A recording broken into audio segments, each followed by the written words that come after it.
Dans l'épisode d'Un si grand soleil du vendredi 20 mai, la juge Alphand, Marie-Gaëlle Calle, annonce à Carole Martinez, Valérie de Cobert, qu'elle est placée sous protection policière. Elle s'installera donc dans un lieu de résidence tenu secret afin qu'elle soit hors de tout danger. Personne, même pas son avocat, ne doit savoir où elle se situera.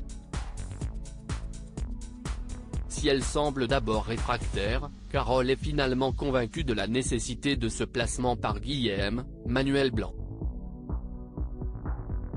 Au même moment, Alex, Benjamin Bourgois, et Hakim, Aïssam Medem, interrogent Aurore Verneuil, Clara Huet, la fille de Philippe, François Burlou, concernant l'absence de facture d'achat concernant un véhicule acheté il y a moins d'1 an. Il s'agit de la voiture de fonction de son père. En revanche, elle ne sait ni où ni avec quel argent Philippe l'a acheté. Florent, Fabrice Deville, passe un coup de fil à Cécile afin que les policiers rendent à l'entreprise les ordinateurs et documents nécessaires aux employés afin qu'ils puissent travailler et que l'entreprise ne passe pas la clé sous la porte. Demande qu'elle trouve légitime.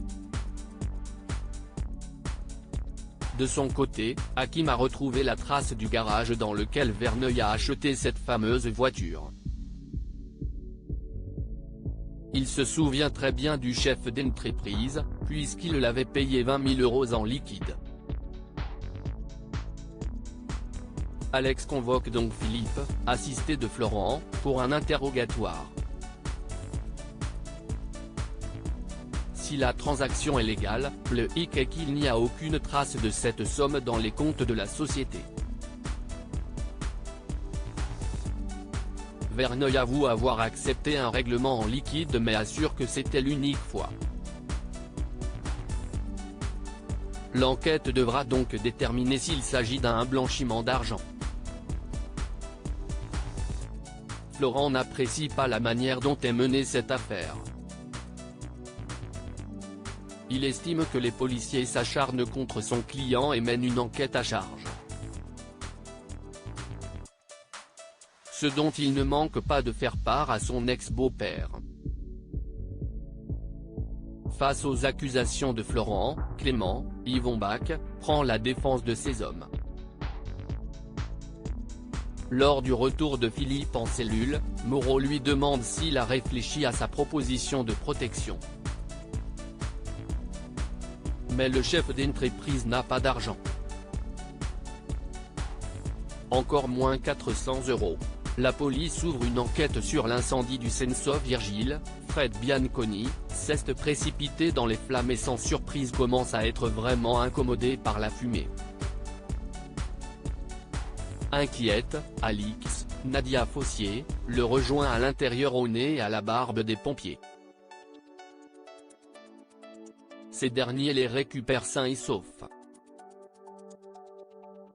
Mais Virgile est secoué, cela lui rappelle la perte tragique de Léa, Marthe Fieschi.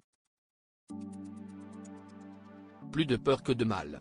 Le feu est maîtrisé. Il n'y a aucune victime ni blessé grave. Et les dégâts sont limités à la cuisine. La police a toutefois ouvert une enquête afin de déterminer si cet incendie est accidentel ou criminel.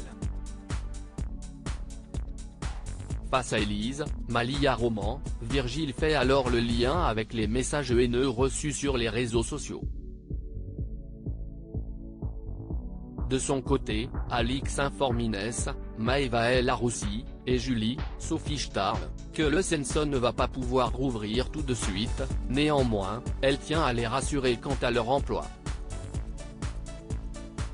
Elles ne seront pas mises au chômage technique.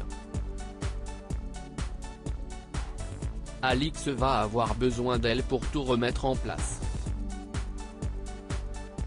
La patronne en profite pour les remercier pour leur réactivité de la veille.